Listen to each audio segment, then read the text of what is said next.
to make this place beautiful. Way off on this corner, we have this little picture of Sri Yukteswar. He's not actually in pink, but he's nicely silver here. And we've stuck him over in the corner, and of course he's always up on the high altar. Sri Yukteswar was Yogananda's guru directly. Almost all of you have read Autobiography of a Yogi, and that book is to a great extent about the disciple-guru relationship. The very first sentence of the book, the characteristic feature of Indian culture has always been the search for eternal verities and the concomitant disciple-guru relationship.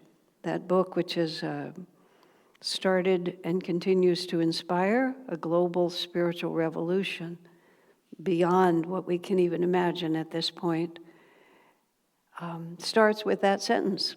The search for truth leads you inevitably to the relationship with the teacher. So there's just enormous amount implied, and I'm sure Master knew exactly what he was doing when he wrote that first sentence. Well, the reason Sri Yukteswar is on the altar is because his birthday is May 10th, which was yesterday. So I'm sure every so often in the second Sunday of the month and May 10th, Sri Yukteswar shows up on or right near Divine Mother's Day. Mother's Day, Divine Mother's Day, however you want to call it. They are not a pattern that you would automatically think of putting together. Whenever I'm trying to explain to people, why there is also this feminine expression of God, the Father, the Mother, and we don't do it just to be egalitarian and make women feel better. It's the reason that there are women and men is because this world is dual. Everything about this world is opposites that are always going back and forth with each other until everything resolves into the stillness of one. Everything emanates from that singularity of the divine, and what creates the illusion, these are just words to me, it's not that I can see through it, but I'll repeat them. What creates this illusion is there is movement. And once there's movement, it goes back and forth. And so we have these corollaries. They're not really opposites. They're just the two sides of the same coin, which is part of the craziness of this world, is that there's always two sides of the same coin. I received just a heartbreaking letter from someone who knows me from social media that I've never met. Very short note. My daughter, 30 years old, died giving birth, to my first grandchild. So here she is. All the joy of that has now become the opposite, and at the same time, there's still this new life to be loved. How do you put it all together? I mean, that's why you're all sitting here. Nobody comes into this room to whom it hasn't occurred that we have to figure this out. When I was growing up, I was born into a very nice family. I'm very grateful to the way my parents raised me. I have no dramatic story of trauma. In fact, I was always pretty happy. Everything went pretty well. I had the skills and the talents that are valued in our society, which is mainly that I was smart in school and I have a good mouth on me that I've always had. But it just was so utterly confusing to me. By intuition, not by anything I could say, but the whole story just seemed so crazy to me. And all anybody was ever talking to me about was how I would continue to be really smart in school, and then I would go to a good university, which I did. I went to that one right over there across the street, Stanford, at a time when you didn't have to be a crown prince or an Einstein to get in. It was a long time ago. But nonetheless, I felt in a very real sense that I was holding out until I got to university, because maybe there they would tell me something that I really wanted to know. And I learned a lot at the university. I learned that they didn't know either. I figured that out in about 2 weeks, that they had lots of knowledge, lots of skill, lots of intelligence, lots of education, but they didn't have wisdom. They were guessing just like everybody else around me. It's like, how do I reconcile all this opposite? Where is it that we just bounce from side to side? And then, of course, in the first sentence of the autobiography of a yogi, often people say the concomitant guru-disciple relationship, but that's not how Master put it, disciple-guru. Because it doesn't matter how many great wise souls there are all around you. You can have one standing right next to you. If you're not interested, that wisdom won't come into you. You won't even see it. You'll just keep walking until you find what matches you. I'm so amazed. I've done a great deal of travel in the last few years. I've been in many countries. I've mixed with many men. But everybody has a story. You know, every single one of you started somewhere, and you have all of these adventures, just like I've had. And each one of us were so involved in that story and all the ups and downs of it. And then the scriptures tell you it's all a dream. And you say, oh, come on. You know, how could it possibly be all a dream? It just takes our brains and just completely mixes them up. Well, coming all the way back to Sri Yukteswar and on the altar here, I've been trying for many years to sort of understand Sri Yukteswar. Some of us just are a little afraid of him because in Autobiography of a Yogi, he's very, very stern. And Master talks about how troubling it was for him. Master had a devotional nature, and he moved entirely in a different way. Sri Yukteswar was the cold mathematics of the spiritual life is partly how he described him. But Yogananda himself said the more he tuned in to his guru, the more his own nature began to flower. So whatever the apparent differences are, and finally I have come to an understanding that I feel of Sri Yukteswar, which accounts for both his sternness and for the fact that he himself said in the Holy Science, the book he wrote, that no one takes a single step on the spiritual path without the power of love. So how does all of this come together? It must be our misunderstanding. When the masters seem to disagree with each other, it's probably not their problem, it's probably ours. But what he stands for is simply that which is another definition of Sanatana Dharma, the ancient principles upon which all this teaching is built. That which is, which I've translated in my mind to the inescapability of divine law. There are many divine laws that we're working with all the time, isn't it so?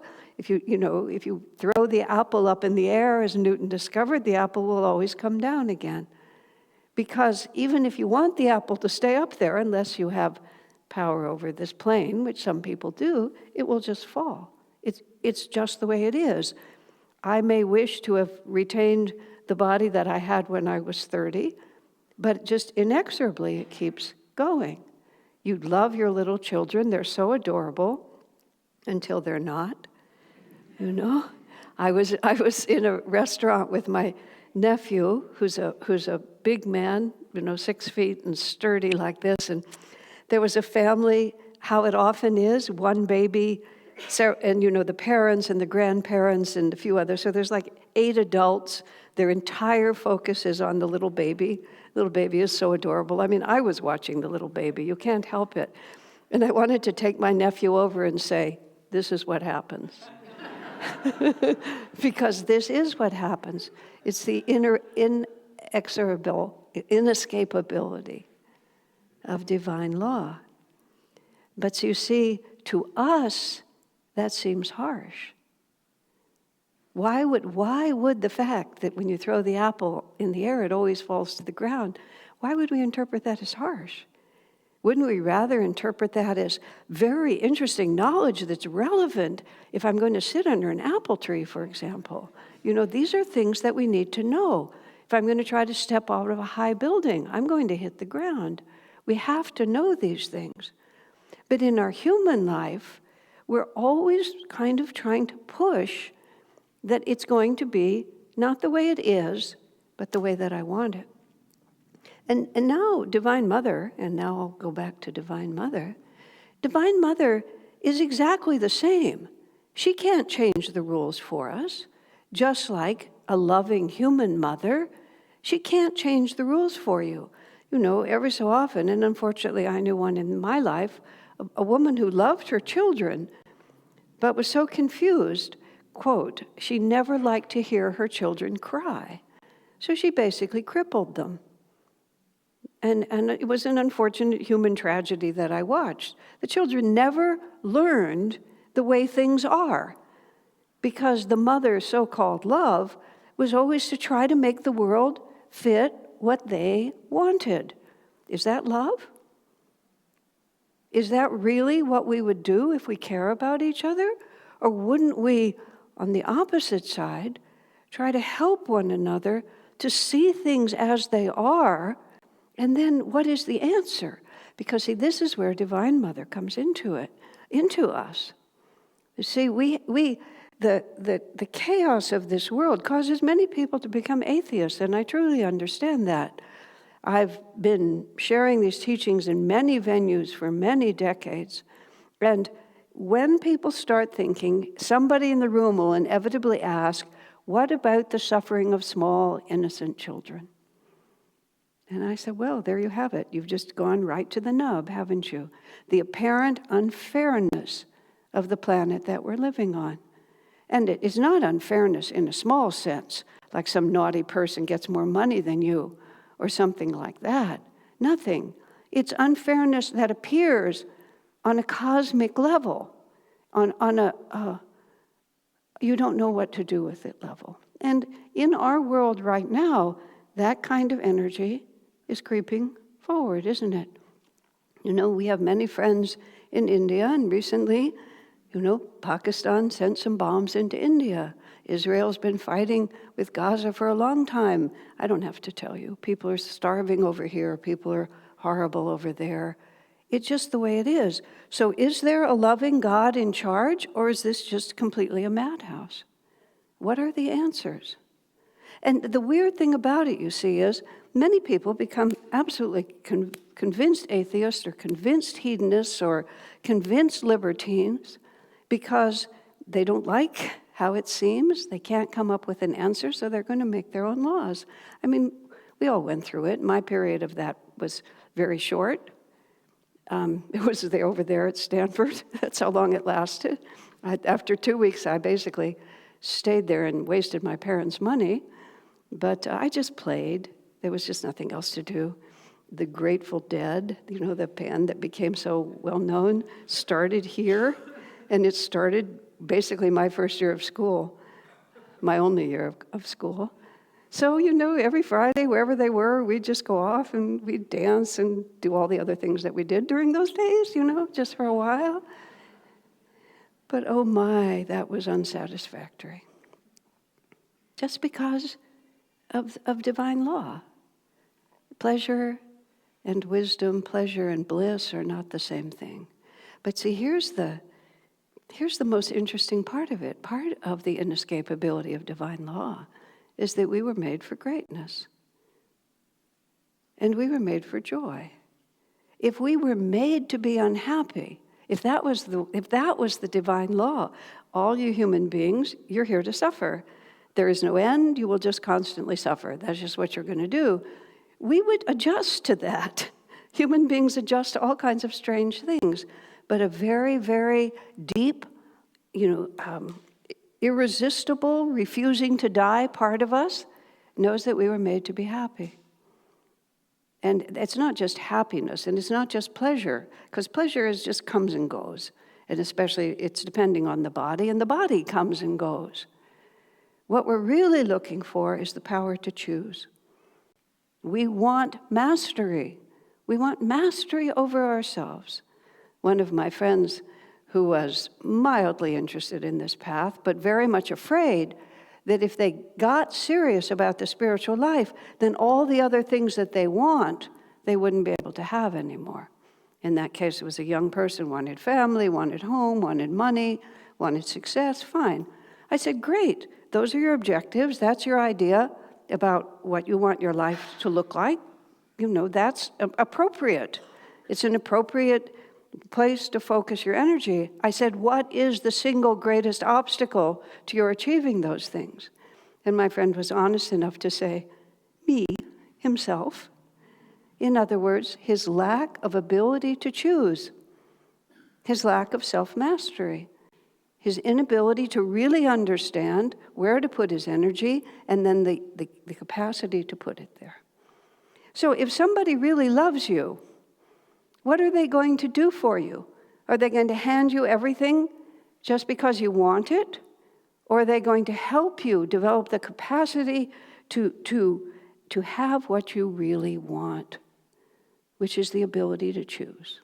That was the question that was asked to Jaya, one of our acharyas who was in India for many years. He's teaching these teachings, and someone asked him, as they often do in India, what are your credentials? Do you have cosmic consciousness? And unfortunately, or fortunately, most of us have to say, well, no, not yet, not exactly. And so they asked him, what are your siddhis? That's the word. What powers do you have? And at first, Jaya said, well, he was very honest, and he has a very clear mind.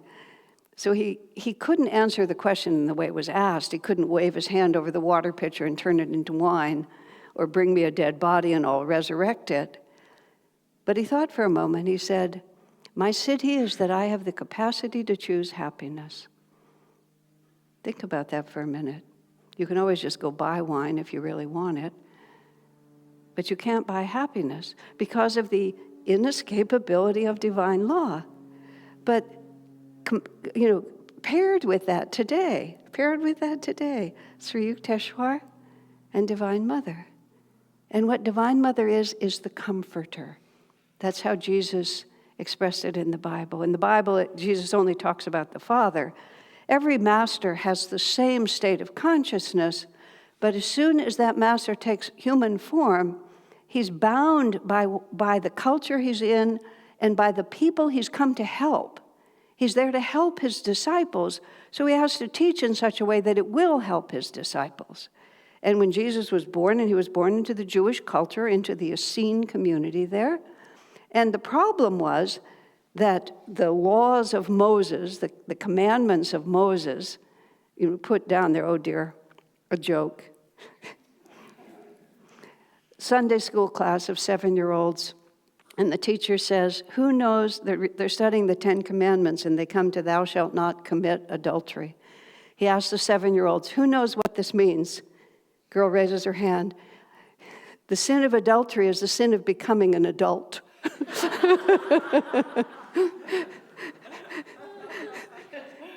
The same Sunday school teacher apparently asked his children, what does the Bible say about marriage? And the same little girl raised her hand and said, Father, forgive them, for they know not what they do. Okay, moving right along. At the time of Jesus, those inexorable divine laws had made God into an extremely fierce judge, which served the priesthood because then they were the arbiter of whether you would be saved or damned or had to do all these different things. And Jesus took it to the Father. Still, you could see it's the natural next step. He couldn't take it all the way to the Mother. But he said, after I am gone, I will send the Comforter. Can you think of a more perfect definition of a divine mother than the Comforter? Isn't that exactly? It's even when we know we're going to gather our strength and go back into the fray, we want to be comforted. Once I myself was having a very difficult time. I had to make some plans. In those days, I was very reluctant to commit myself in the future. I don't know why, but I was. And I was supposed to be arranging my own lecture tour at the time, and I just refused to commit. And so someone, trying to be helpful, which I really appreciated, thought they could inspire me to get over my anxiety by enumerating for me all the catastrophic things that would happen if I didn't just make a decision and go forward. Well, I was bright enough to know what all those problems were, and when they were enumerated in front of me, all it did was make me more frightened. And finally I said, I'm scared already. I said, what I need is to be comforted. And my dear friend just said, oh, yes, okay, well, we'll comfort you like this. But that's what I needed because I was afraid. Now think about us in our life. Isn't that, we know what we have to do, almost always. We just don't want to, or we're afraid. I learned, I've never raised children myself in this incarnation. I think I've been a mother a lot of times, but not physically in this time. So I had never heard this phrase until a friend reminded me of it recently. I don't want to and you can't make me. And isn't that? It's been my little mantra lately because I've been in that mood. I don't want to and you can't make me. It's like I know I have to, but I don't want to. I don't want to rise to it. I don't trust that I have the courage. I need to be comforted and told that I can do it. But the Divine Mother and Sri Yukteswar, they work hand in hand. Sri Yukteswar just quietly stands there, and you can have all the opinions that you want around it, but it doesn't change. And the Mother says, you can do it. Yes, you can do it. However, one of the ways that Divine Mother inspires us is she puts in front of us challenges that are much bigger than we think we can meet. That's what we're facing. That's what people face all the time. And once you start on the thought, and this is something, again, you have to think about your own life. How many times has the hardest thing that ever happened to you turned out to be the one that increased your power to choose? Where you thought you wouldn't be able to do it, all of a sudden you realize you can do it. So was that suffering a punishment? Was that a curse? Or was that a blessing? And then once that thought is in there, even in the slightest way, where does it stop? Now, of course, many other things are required here. The eternal nature of consciousness, the fact that we have many incarnations to work this out, that even one incarnation is just a story, that it's just school. This is the real school. It's not the university there or the university or any part of it. The school is life itself. And it's not meant to be an end point. When you go to the university, you don't expect to live in that dorm room forever. You're just there for a short time because there are things you have to face and master. So we live in this body. And we live in it for however many years it is. I've been in this one a long time now. So I know how short a long time is. It's very goofy is the only word I can use. It's just goofy. You think it's extremely different. But once you understand, then I'm just passing through here, however long it lasts. And what I'm trying to learn is the power to choose. To be able to choose what is my true nature, which is true freedom. Which actually brings us back, believe it or not, to the reading that we had today with this is the Martha and Mary. It's so, I love what Swami adds in there. The Bible is silent on whether Jesus asked Mary to help Martha, because it's quite possible that Martha had too much work to do and Mary needed to pay attention and serve in another way.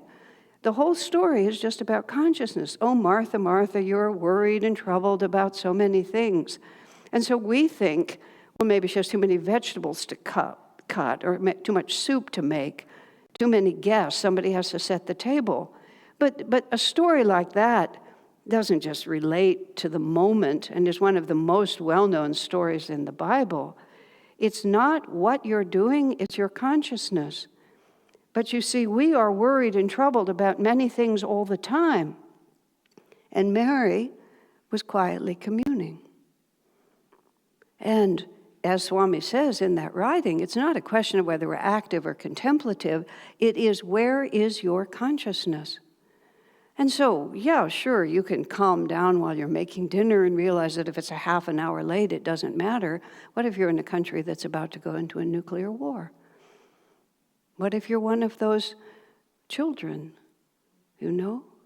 We are worried and troubled about many things, But Mary has chosen the better part. And it's not that we don't have to keep doing whatever we're doing, but what are we doing with our consciousness, and why are we afraid? I have these words from Swamiji that I recently found. I found it in the book that I myself wrote, Lightbearer. But there's a lot of words in that book, and some of them have gone out of my mind, so the book is telling me things that I've forgotten by now. Swami writes, "For one who has completely embraced the will of God, this world is as much a heaven as any place." He said, "Praise and calumny, success and failure, love and hate come to us as divine blessings. God alone matters. Everything else is a dream."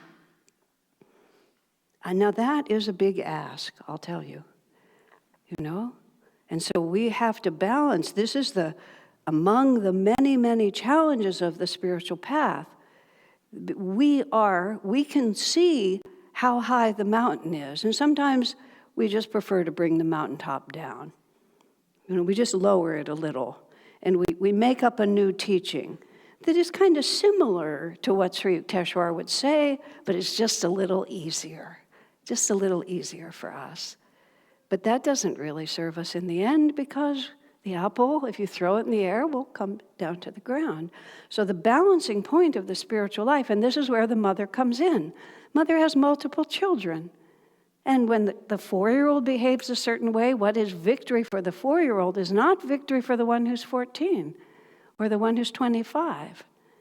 It's like we're all moving through certain stages, and we cannot rush that process. We cannot be different just because I want it to be different. We are standing exactly in the balance point of delusion and enlightenment, which is exactly our balance point. And the only way to go forward is one step at a time. And it's so much more entertaining to try to work out their karma than mine, isn't it? To pretend that that's my karma, because that's more interesting than this one. It's always more interesting because this is the story. This is who I am. But what are we doing as we work out this karma? Are we fretting and worried about many things? Or are we choosing Mary's part, which is, all right, Mother, all right, Divine Mother, what am I supposed to do next? A wonderful friend of mine had some extremely unsavory habits, and he had become dedicated to being Master's child. He was a Kriyaban meditator, and at the same time, he was very worldly, extremely worldly in many of his habits. And so because Master said, you only have to do 1% of what he said to make serious spiritual progress, but everybody chooses a different 1%, that's why he has to talk so much. My friend found the line somewhere in Master's writings that said, even if you're doing things that you know are not right, take Master with you, take the Guru with you, take God with you. So my friend said, as a result, Master went to a lot of places I don't think he would have gone on his own. But as long as we're doing that, as long as we recognize I am here to grow ever closer to the infinite, to become ever more of who I am meant to be, and that even if we have many things that we feel compelled by our karma to do, we do them always we act as Martha with the consciousness of Mary, which is, I am a child of God. I am loved by my Divine Mother. Let's see, when Ronald Reagan was president, which a few of you in this room may still remember, his daughter lived in Southern California, and we all know this is gossip, and she would often go to Master's shrine, to Lake Shrine, for Sunday service. This is very exciting, to us, that somebody somewhere close to actual power in this country, external power, which is trivial compared to God's power, but there she was. And there was a monk still living then at that time at Mount Washington, Brother Kriyananda, who was a very powerful, forceful, frank, forthright man. And she went to see him. She went to the service. Afterwards, the minister there was shaking hands with people. Her name was Patty Davis. And she came and she introduced herself. My name is Patty Davis. My father is President of the United States. And Kriyananda said, oh, I'm Brother Kriyananda. My father is Lord of the universe. That's the truth of it. Just hold that. Don't worry about anything else. Just don't worry about anything else. Just remember, my father is Lord of the universe. My mother is the stars and the sky and is the great comforter. Hold on to that and everything else will follow. Bless you.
Lord Most High, our Heavenly Father, all our lives we dedicate to Thee. All our labors, all our joys and woes, all our pleasure, all our melody. Make us each a channel of Thy peace.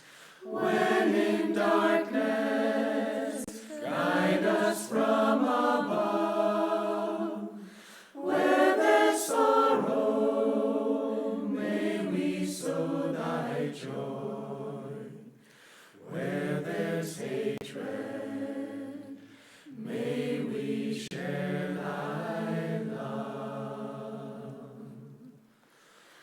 O Signore mio altissimo, la mia vita dedico a Te, le fatiche, gioia e dolor, il piacere e la melodia. Fammi in mezzo della pace Tua,